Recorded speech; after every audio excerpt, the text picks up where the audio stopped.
Hey, and welcome to Reality Behind the Flight, a new podcast from FlyGuys. I am your host, DaCoda Bartels.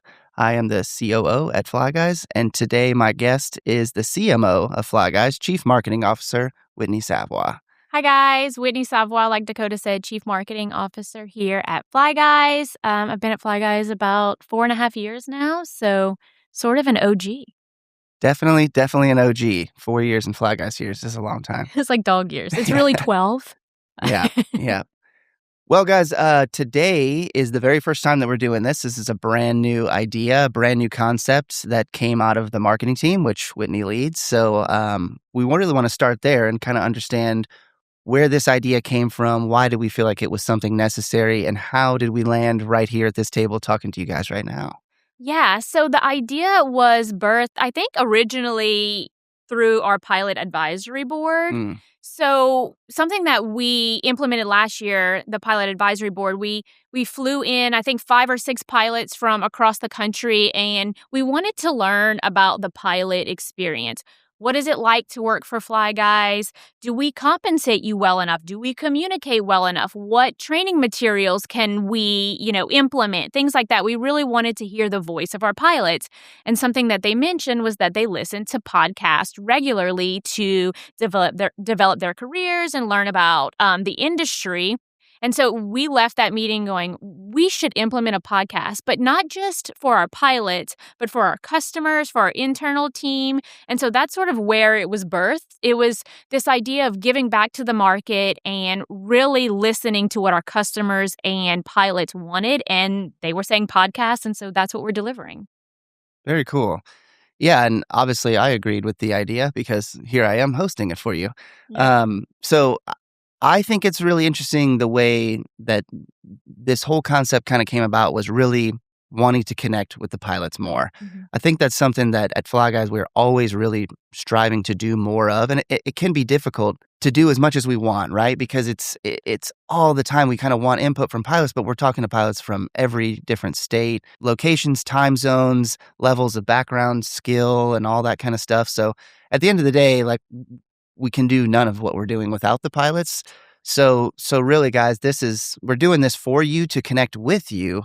And so we'll be looking for all kinds of different feedback. I'm sure at some point in time, we'll even have, pilot guests, and we'll want to just really get into, what is the experience like for the pilots out there? Because that's our job at the end of the day, is to provide the best experience, to create the safest working environments and create the highest quality data capture workflows and just work together to be the best at what we do in this industry. So I'm excited that we're doing this, and this is really, really neat. So thanks for having us. Yeah, I mean, just to piggyback on that, the pilots are the heart of our team, right? We have pilots all over the country, about 20,000 FAA Part 107 registered pilots in our network, and we talk to them every single day. We hear from them every single day. They're out in the field. They're sort of the face of the brand in the field. We're not out there, and so we need to lean really heavily on their experiences to, one, make it better, but also to continue to develop the brand and develop our pilot network. And so the podcast is for our pilots, but it's also to show our customers all the work that they're doing out there and all these great talented pilots that we have and what you can do with these in deliverables. And so I'm hoping that we can pull in not only pilots, but customers and members of our board, our executive team, our mission coordination team, to talk through all of the things that it takes to get our pilots in the field. And so that's sort of where the name came from too, right? Reality behind the flight. There's a whole lot of work behind the scenes that happens that people are not even aware of before we even put a pilot on a mission. And then there's all this work after the pilot's on the mission that we have to do to send a perfect deliverable to our customers. And so we wanted to kind of give you guys a look behind the curtain. That's the vision, right? A look behind the curtain on what we're doing to get you out in the field and to show our customers that it isn't as easy as some of them might think. It's difficult. It takes a lot of hard work to get our pilots out there and to make sure that they fly the scope of work right, that they are educated enough to do it the right way, and that our team understands what the customer needs. And so I think it'll be interesting for folks to see all the behind the scenes work that happens for every single mission. And we're doing thousands of missions a month. Yes. So we're scaling this thing while also learning. Yeah, that's definitely true. Again, I really think that, we're still talking about the pilots just really being the heart of it. That will probably be a main theme of Of this course. entire podcast. And it really rings so true because at the end of the day, the pilot community providing feedback with us as we're sort of navigating the new industry. It's still very new. I mean, I've been in the industry, the drone industry since inception, was in manned aviation, flying helicopters and airplanes before this. And I think, what we're doing and how we're providing job opportunities for folks, the way that we can be the best at that is really collaborating with the pilots. Like Mhm. I feel like there's been sometimes almost a bit of a negative connotation in what services we can kind of offer is like we're just kind of middlemaning things. Mhm. I think there's a lot more to it than just that, and that comes down to our relationship with the pilots. Like at the end of the day, we're not just saying you have to do X, Y, Z, and this is the only way it has to be, and it's a cold transaction between us and them. It's very collaborative, and I feel like the more jobs or the more opportunities that a pilot flies and has to interact with our team from pilot experience and marketing and operations, I mean, even all the way through accounting sometimes, interacting with the pilots just teaches us every day, each mission at a time, thousands a month, Mhm. teaches us how to be better and provide a better experience for the pilots, for the customers, and really everybody's winning and we're growing, all along the way. Absolutely. So yeah, that's very exciting. I think it'd be a great idea to maybe talk a little bit about the marketing team. I mean, you Yeah. guys came up with this. Yeah. There's a lot that the marketing team does. Our pilot experience team actually lives within the marketing Mhm. group, and the resource that is for pilots. Maybe you could tell us a little bit about that. Yeah, of course. So, when I started 4.5 years ago, there was no marketing team. I was the first hire at FlyGuys. Prior to FlyGuys, I was at Waiter, so I've spent the last decade working for startups in a high growth phase. So that's sort of my bread and butter. So when I started, it was interesting because FlyGuys was a baby brand, right? No one really knew who we were. We had a couple of thousand pilots. It just was very, very small, under $1 million in revenue. So very, very early stage startup. And so immediately I was like, I need to hire a team that is small but mighty. And so that's what I did. I hired a girl named Chloe who worked with me at Waiter, and she does graphic design. So everything that you see, this beautiful sign she made, everything is done by Chloe. She is an exceptional artist. And then we hired Alexis, who does all of our writing, all of our content, who's also exceptional, has a degree from LSU in English, and just so bright. Like the marketing team is a bunch of really bright women. And then about 2 years ago, we pulled in Stacy, who's now our director of marketing and does a lot of our videography, our strategy, our content strategy as well. And so now we have a full team of myself and three other women. And so we have built a department that can scale with the company. And we did that purposefully. As the company grows, I truthfully don't need to add a whole bunch of new hires because we built a department to scale. And so what we do as part of the marketing department is we are thinking about how the market sees us from every aspect. How do customers see us? How do shareholders see us? How do pilots see us? How do internal employees see us? And so when we're building marketing strategy, we're thinking about the lens through which every constituent sees us. And so when we started talking about the podcast, that was sort of the vision too, is who's going to be listening and how do we speak to each of them individually, but keep the brand cohesive, keep the message cohesive. And so we thought reality behind the flight would be cool because it gives you all of the ins and outs, and we can tailor the message to shareholders, maybe for one, and talk about what it's like to work for a startup where you get stock and our vision long term. And then we can pull in a board member to talk about their experience. And then with the pilots, I would love to have pilots that are out in the field come in and sit across from a customer that they're doing work for and they never met. I think that's such a cool synergy that we haven't seen before. And truthfully, our competitors are not doing this. They're not pulling pilots from the field to talk to the customer that they're working with. It sets us apart in the market and it's unique. And so that was kind of how this was all birthed. And over time, I think it's going to change and iterate as we learn because we said this was our first one. And Yep. so it's not going to be perfect, but I think that's the beauty of it. Like, I want people to listen to this podcast and see us as genuine and authentic because that's who we are. We didn't come here with a script. We came here to just conversate about the market. And so that's how I hope it comes across to everybody is we're just here to talk about the market. And, I've been in the drone industry now for only about 4.5 years, but I still think I need like a drones for dummies kind of podcast to like help me learn more because the market changes every Oh, man. single day. There's new technology, new deliverables, new asks from the clients, use cases. And so I'm learning every day. And so for me, it even feels special that I could learn from pilots when they come in and talk to us. Like that is such a cool thing that we get to learn from our pilots in the field and from one another. And so that is another, thing we want to do is educate the market and ourselves. Oh, yeah. That's a really great point is the resource, again, just being the pilot network. If you think about your local community as an individual pilot and you live in, whatever town you live in, whatever state you live in, maybe it's you, maybe it's somebody else you kind of look up to as a really, really good pilot, somebody with a lot of experience. Now magnify that several times over because there's that in every single city, in every single state, and we are able to kind of pull those people together and collaborate on, as a new sensor comes out, or maybe there's a new three-dimensional processing engine software that comes out, or some new AI technology that combines the reality data with the back-end deliverables, and it just shakes everything up. It feels like it happens every single year, at least once, sometimes more times than that, and that's just a really exciting thing. So I think that sort of speaks to a little bit about what our pilot experience department Oh, is. yeah. Yeah. And it'd be great if you just kind of, for those who aren't aware, in marketing, we have a pilot experience team. And the team does exactly what it sounds like, is really kind of curating the pilot experience Yep. and what we ultimately want it to be. And again, it's a small but mighty team. There's only so many people there right now, but it's growing and there's a lot of different initiatives there. So Yeah.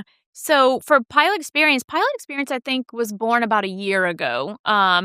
So inside of Fly Guys, we have what's called an incident system. So we submit tickets that show where something broke within the process. And what we were noticing is a pattern of things sort of being broken within our relationship with the pilots. We weren't communicating enough. We weren't answering emails fast enough. A pilot might be in the field and they didn't feel like we were communicating in a way that made them feel seen and heard while they were out in the field. And so we really reflected on that and said, man, we need a pilot experience department whose sole job is to make sure that our pilots are set up for success.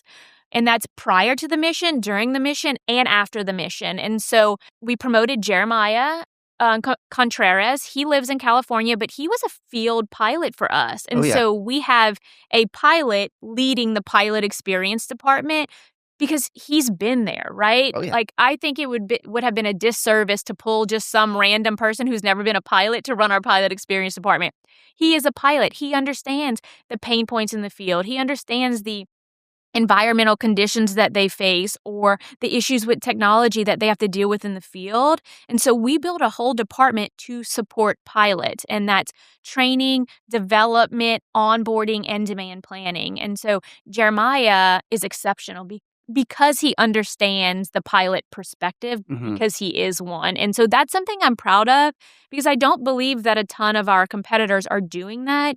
And it is a real focus within our organization to focus on our pilots and make sure that they have an experience that's worth telling other people about. We want them to be brand evangelists and telling people how great it is to work with us. And I think without pilot experience, they wouldn't be able to say that, right? Pilot Mhm. experience is there to support our pilots in the field. Yeah, absolutely. And yeah, shout out to our boy Jeremiah.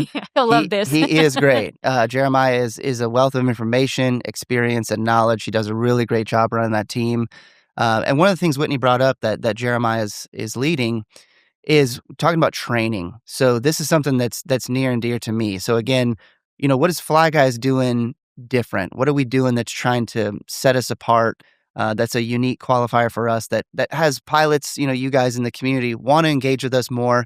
And what can we do for you where you are providing your best self and the best equipment so that we're doing right by the customer every time? So to me, that boils down to one word, and it's training. And it's a collaborative effort between, pilot experience and pilot advisory board, really the whole pilot community kind of coming together. like we mentioned, when a new sensor comes out, a new aircraft platform comes out, maybe a new rule comes out. Right now it's mid-March 2026, but everybody's talking about Part 108.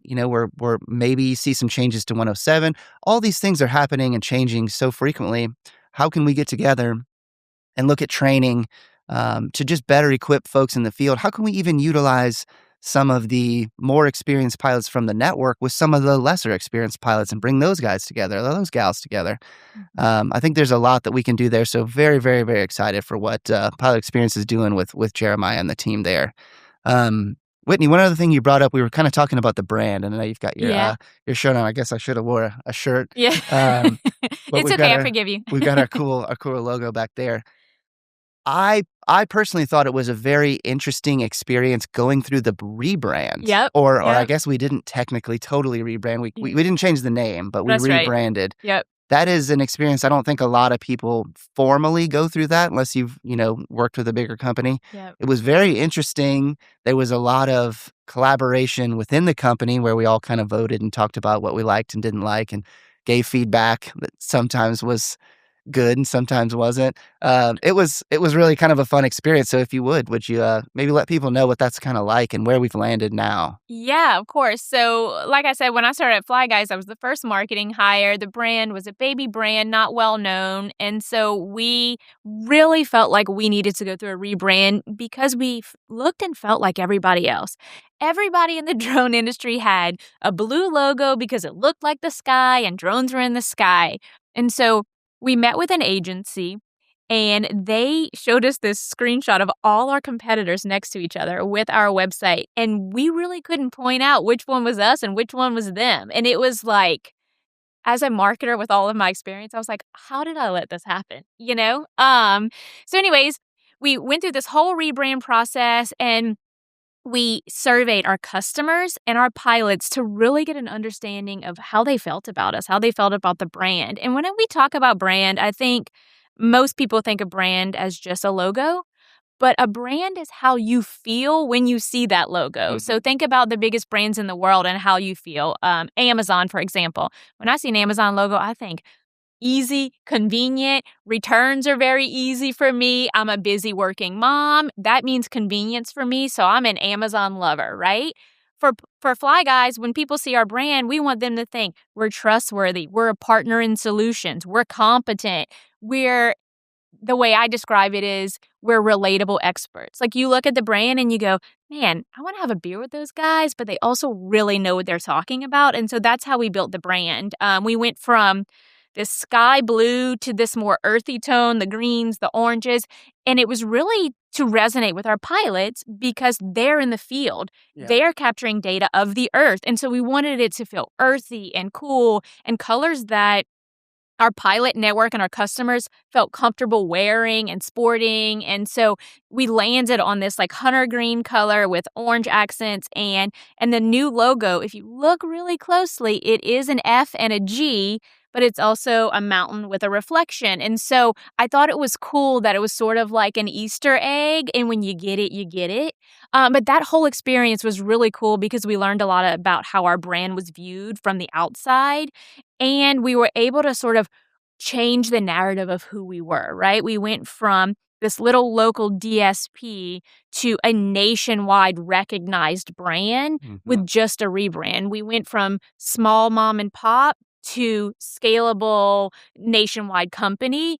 And it was a fun experience. I mean, it was. I wouldn't change anything about it either. Like, you get nervous as a marketer if you rebrand and it fails.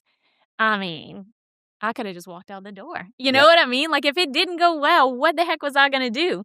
And it went really well. So thank you to Mesh for helping us because they were our agency and they were just an exceptional partner and really understood what we were trying to do. We were trying to move from local DSP to nationwide reality data capture partner. Mm-hmm. Yeah, it was very interesting. And, I think pilots in the community, we've seen companies try to do this and it not work out so well. There was some pressure and I think we landed in a great spot. I personally love the colors and just kind of the whole vibe of it. You mentioned the kind of sportsman aspect of it. Of course, FlyGuys is based here in Lafayette, Louisiana. And Louisiana is known as sportsman's paradise. So I do think that it's interesting. We get that question a lot of times, where are you guys actually headquartered? Yep. Well, we are in South Central Louisiana. So Lafayette is the name of the town. Our office is actually smack in the middle of downtown. It's not a huge town, but we are right in the center of it, right on the main street on Jefferson here, which we could pretty much walk to our office from where we are now. Yep. But I think that's kind of a unique thing too, the fact that we're bringing opportunities to really all 50 states inside the U.S. Yep. for now, Yep. soon to be maybe more locations. But that's interesting, right? Like I think being located here but communicating with everybody else, we've had a lot of comments from some of the pilots about, man, where's that guy from? They'll talk to a mission coordinator or something, maybe pick up on a bit of a Southern accent. Yep. And I think that's kind of interesting. So yeah, it's cool that the company was started and founded right here in Lafayette, and now we're nationwide, and like you said, hopefully soon to be international. But it's been a really fun journey over the last 4.5 years to watch the company grow, to add all these new employees, to add new pilots, these new experiences. And like you said, 4.5 years at a startup is like 10, 12 years anywhere else because it's so fast paced and there's no playbook or rule book. We get to build the playbook and rule book as we go. Yeah. Which is also unique. I always tell people when they interview with us, I ask them, can you handle chaos? And if the answer is no, then don't come work for us because it is chaotic in the best way. If you are someone who needs like structure, like a corporate 9-to-5 where you come in and they tell you what to do and how to do it, FlyGuys would not be for you. You've got to have a healthy level of grit to be able to handle the things that we deal with every single day. That's true. That's definitely true. Yeah, things are moving so fast and in such a positive direction so quickly. It's hard to, even wrap your mind around it. You'll maybe go into your office and close the door for a meeting and walk out and something entirely new is already happening. There's some new opportunity. Yep. Poppers are going off and marketing's got some kind of party and coordinating some FPV hula hoop drone race in the all hands meeting room or something like that. But just this morning we hid Irish Spring soap all over the office for people to find. Like you just don't know. It's Patty's Day It's today. St. Patrick's Day. Probably Yep. worth mentioning that. Happy St. Patty's Day. Happy St. Patrick's Day, and we're wearing our green, so I can't pinch you. DaCoda, why don't you tell us about your experience in the industry and your past work experience, because it is very unique and interesting, much more unique and interesting than my story. Oh. So I love when you tell about where you started out in this industry. All right. Well, for me, so I started out, like the drone industry kind of happened to me many, many, many years ago. I was working as a helicopter pilot in the film and television industry. And my first experience with drones was, trying to even remember what year this was. It was a long, long time ago. I remember I was on set with a director of photography in Vancouver. And this guy at the time was trying to explain to me how robots were going to take over aerial cinematography. And I had just finished my commercial and instrument rating for helicopters. And I was like, well, I hope that's not true because I just spent all this money to go to flight school and I wanted, get heavy into aerial cinematography. And I was thinking like, man, that's actually a really neat idea, but that's got to be a long ways away. Right. Well, it wasn't. So anyway, I worked for a while as a aerial cinematographer and helicopter pilot. So my job really was mounting stabilized camera payloads to aircraft, primarily helicopters, but I mounted cameras to paragliders, paramotors, ultralights, airplanes, anything that would fly for whatever reason. Even opened my own business back then called Barnstorm Cinema. And the whole point of the company was really for production teams to get in touch with us, and for whatever reason that you needed a camera in the sky, we would basically solve that problem in a kind of a turnkey fashion. And did that for several years. It was phenomenal experience. It was an absolute blast. Worked on countless movies, big budget productions all over the country. Name them. Can you say them? Because I think that people want to hear. Yeah.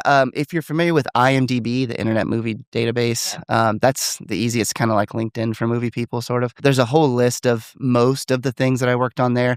In a lot of cases, the aerial team, will come in. It's a very specialized unit. You don't need to work on the movie the whole time, right? So a lot of times a movie will film for, I don't know, 3 months, 6 months, maybe, sort of depends on the budget and what's going on. But the aerial unit's usually gonna come in, it's expensive, so they're trying to, and there's a lot of risk involved, so they wanna condense that down to just a handful of days, get all those aerial shots. So a good example of an aerial shot would be kind of an opening sequence, what they would call like an establishing shot. So everybody's seen that, right? Where movie's just getting started and here's downtown New York City or here's the Golden Gate Bridge or whatever. You immediately can reference, okay, we're in San Francisco or there's Times Square, that kind of stuff. And then we get into a lot of second units, which would be any of your car chases, your explosions, anything where like stunt units are involved. There's a lot of helicopter work there doing kind of car chase stuff, but I could go into that for days. But I'll speed up to what happened in my first experience when a drone showed up on set. I was working in New Orleans at the time, and I was hired to go out for a production kind of on the North Shore of New Orleans, and flew the helicopter out, landed, met up with the production team, and we're kind of going over the shot list for the day and, working with the producer and director. And they also let me know that they had hired a drone crew. And this is the first time I'd ever had a drone crew working with us at all.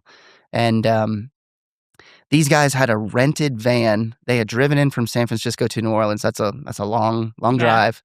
And they had this drone, and this thing was ugly, let me tell you.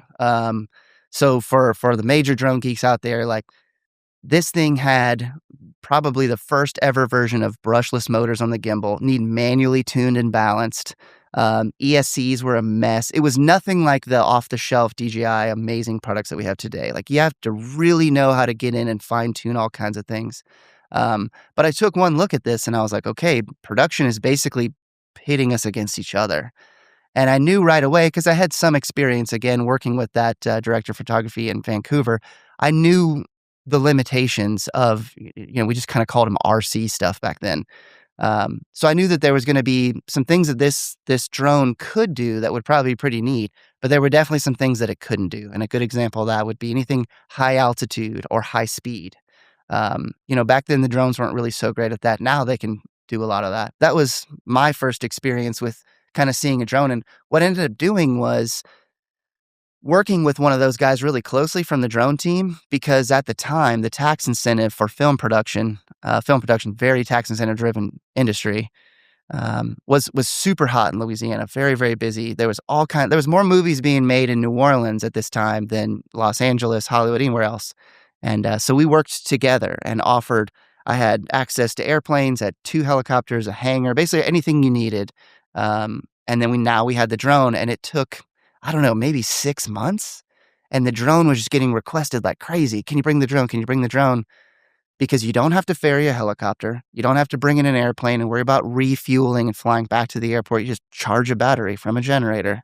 So the kind of stuff that we could get done with a drone, just keeping it right there on location, on set, was incredible. I mean, it opened up the door to all kinds of new dynamic shots that created this really powerful storytelling tool that just changed everything. And it changed the whole course of my career. I mean, we're sitting here talking about nothing but drones now.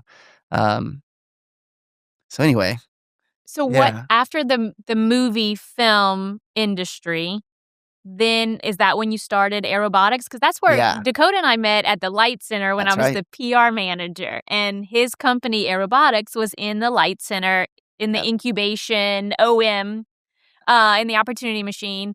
And I mean, I remember it very well because every so often, I guess every couple of years, I get my memories or whatever. And it's me. I was filming. You have the picture? Yeah. The one where you turned around like this and we're in the egg? No, it's a different one. It's when you're out in front of light, you have a huge drone, you have your aerobotics van, and you were scanning the Light Center. Yes. And DaCoda had really long hair. I just remember, it was like a decade ago that we met. Oh, yeah. And I was just like so intrigued because I'd never seen drones in that way. I mean, a decade ago, it wasn't as common as it is now. I mean, it's still very new.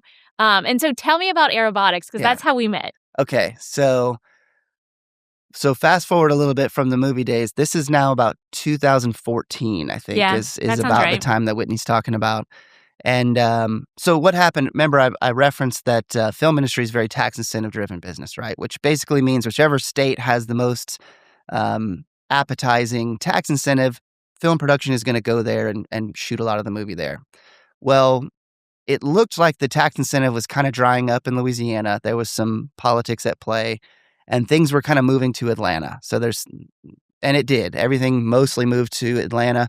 It still happens a little bit in Louisiana, not super busy like it was. And I had already moved from Hawaii to Vancouver, was living in British Columbia, then moved back to, New Orleans. And I very quickly understood that if I was going to stay in the film industry, I was basically signing up to move every time the tax incentive changed. And, I love Louisiana. I wanted to raise a family here and be closer to my family. So I was looking for a reason to kind of put down roots. So as this drone technology it was blowing my mind, and I knew this was absolutely taking off. I looked at what are some other use cases. So being from Louisiana, we have a major oil and gas industry here in Louisiana. So we have an enormous amount of helicopter traffic. Obviously, as a licensed helicopter pilot, I had all kinds of buddies from flight school that were flying offshore. And these guys were basically flying helicopters out to offshore oil platforms, anywhere from, 15 to 20 miles to, beyond 100 miles or more offshore to carry people, parts, equipment, kind of whatever. And so I was hearing all these stories of helicopter pilots like flying pizzas or little parts, or flying out there with some guy who's, taking pictures out the side, and they're conducting these inspections or whatever of these oil platforms. And I was like, man, that is gotta be so expensive. And just like what happened to me in the film industry, production saying, well, to get this shot, it's going to be so expensive to get the helicopter and all the logistics. Or we could just take this drone out and do the same thing in a matter of minutes and for much less money. So I decided to start a whole business using drone technology for the oil and gas industry, primarily offshore.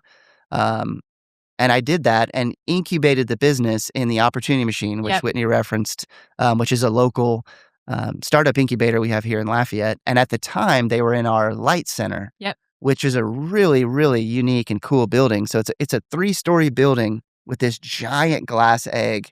And the second story, or the middle story of the egg, was this huge room that had projectors on all 6 sides and an omnidirectional treadmill. So again, this is 2014. And what I was doing is I was flying, I'm pretty sure it was an S1000, a DJI S1000 with a Panasonic GH4.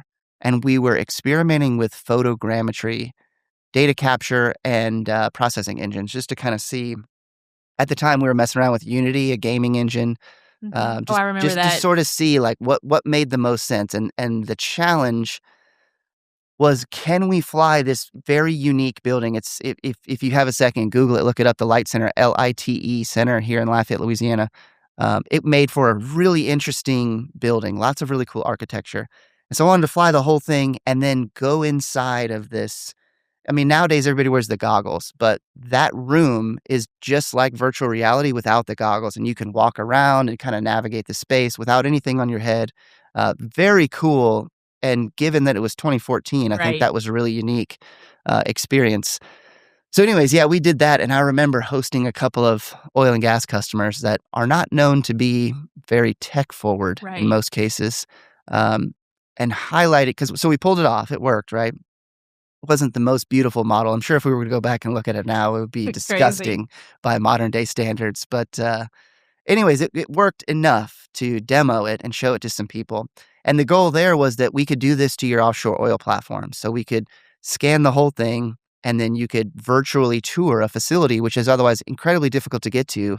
Either takes a very long boat ride or a helicopter ride, and conduct inspections or trainings or anything virtually 12 years ago. Yeah. So, and that is where we met. I remember being inside of that, projector room, and you taking a picture because you're like, this is going to be such a big deal one day. and now that's what we're doing all the time, thousands of times a month for customers with our pilots all over the country. So it's crazy to think back, a decade ago. In the film industry, they found that drones were less expensive, safer way to do things. Then you said it was the same thing for oil and gas. We are now seeing that across all industries. Oh, yeah.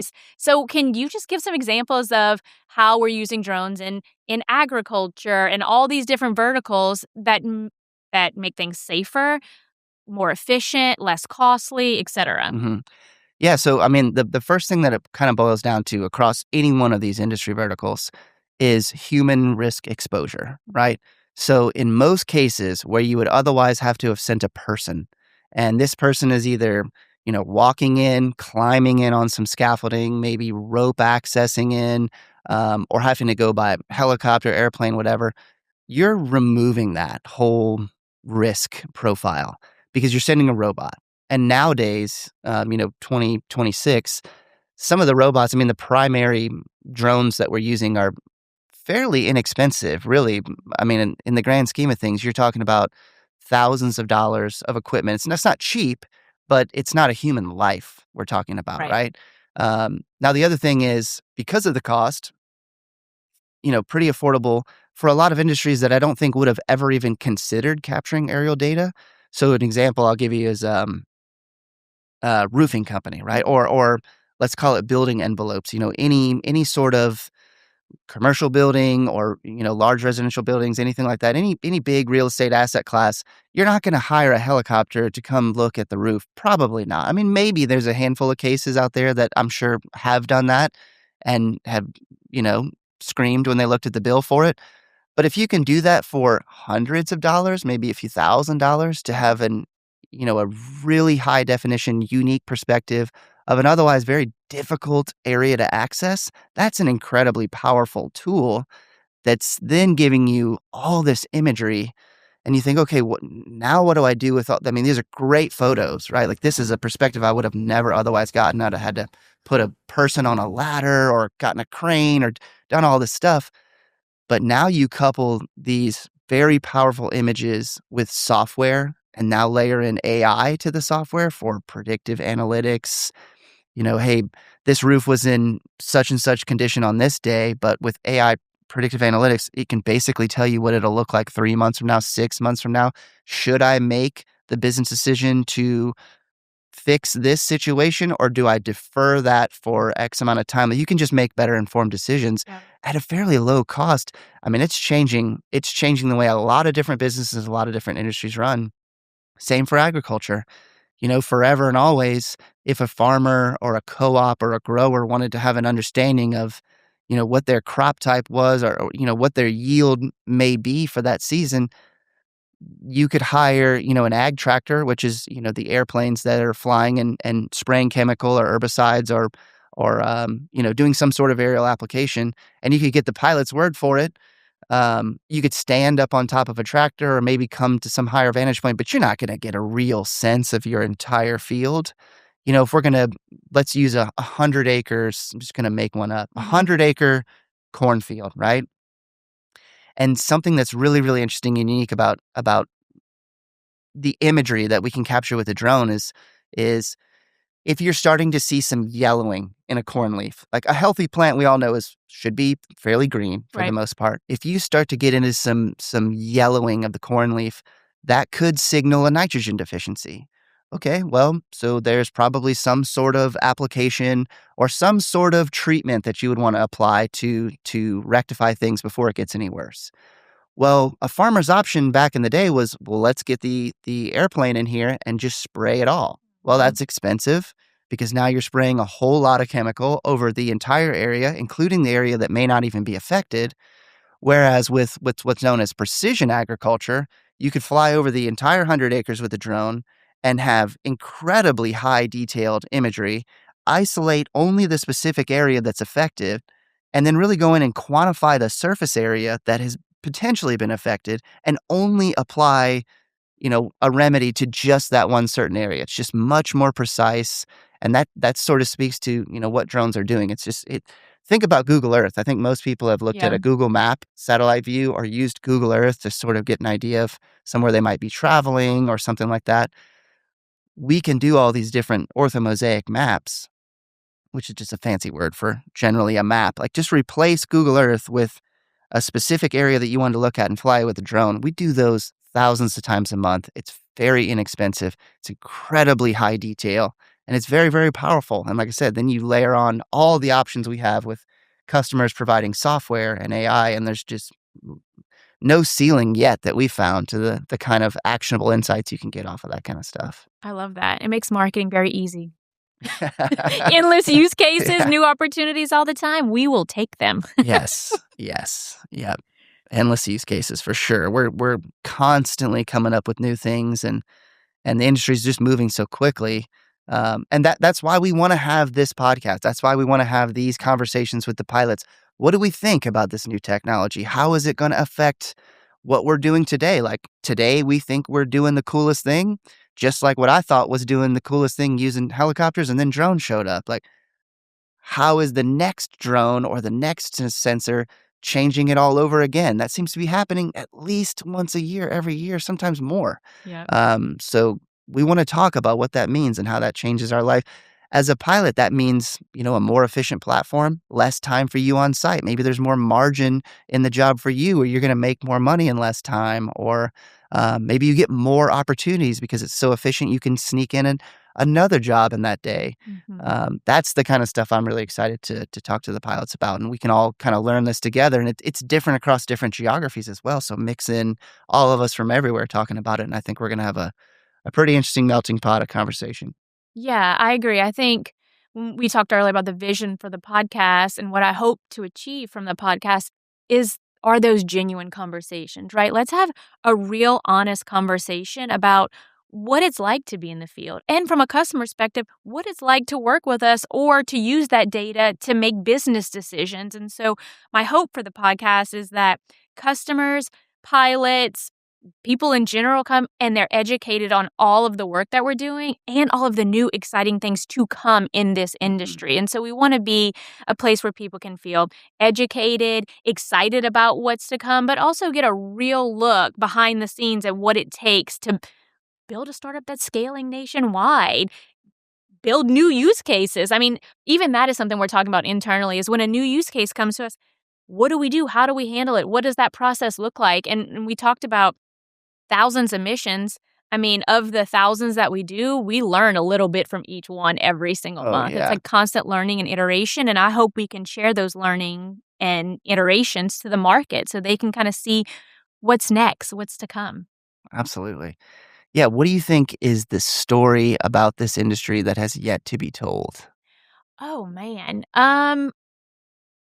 I think what is yet to be told is exactly what we were just talking about. How many times have you heard heard a pilot and a customer talk or understood someone's career path from a drone pilot all the way to where they are now? So we get to hear Yeah, your unique story. You know how many unique stories there are out there that so many. we haven't yet heard, especially from the pilot perspective. We have so many unique, amazing pilots. There's one that's comes to mind. I won't name him, but lives in a van, travels the country, has his son in homeschool with him so that they Yeah. can travel the country. So not only do they get to see the country, they get to do really cool things. And his son is learning technology and new use cases while out in the field with his dad. Like Yes. that is cool and I love interesting to that. me. Like, Yeah. how are you living your life as a drone pilot? And how are you? We are helping the world. You talked about ag. And so instead of spraying a whole field, we're spraying one plant. That changes things, right? We're changing the way farmers think and growers think. And so there is purpose behind it. And as a true millennial, I am driven by purpose. And so I'd love to hear people's purpose behind it too. What made you become a pilot? What drives you? What is your why? I think that is unique and no one else is asking those questions. Yep. Yep. I love it. I think that's great. I know exactly who you're talking about. What a great guy too. And how many guys out there are looking for that? So in the modern day gig economy that we're all living in, everybody's looking for that, side hustle, this or that. I think the whole van life movement, I've been a fan of it my whole life. I drove a Volkswagen van in high school. Um, Of course you did. yeah, yeah, avocado green pop top, 76 Westphalia. Anyway, I think the opportunities that are out there for the van lifers, there's tons of them, and we talk about it all the time because, they're moving all around. We have these giant portfolios that we'll get, that'll span across multiple states, and if we've got the right qualified pilot with the right equipment who's willing to hit the road, that just means more opportunities for them. So that's a really interesting thing. Honestly, I feel like we could have a whole conversation with a van life pilot, Oh, that and would be and just cool. kinda talk about what that's like for them. Mhm. Um, Yeah, I think there's so many unique perspectives out there, and connecting with these pilots is gonna be so cool, and I'm very excited about it. Me too. I think it's gonna be great. All right, Whitney. Well, we're coming up on the top of the hour here, of the first, maiden voyage of Reality Behind the Flight. I've had a great time talking to you about this. I appreciate you inviting me to host and take part in it. We are very excited about doing this and including the pilots and the whole community. So thank you guys for joining us, and we look forward to you on the next one. This has been Reality Behind the Flight with Fly Guys. Thank you.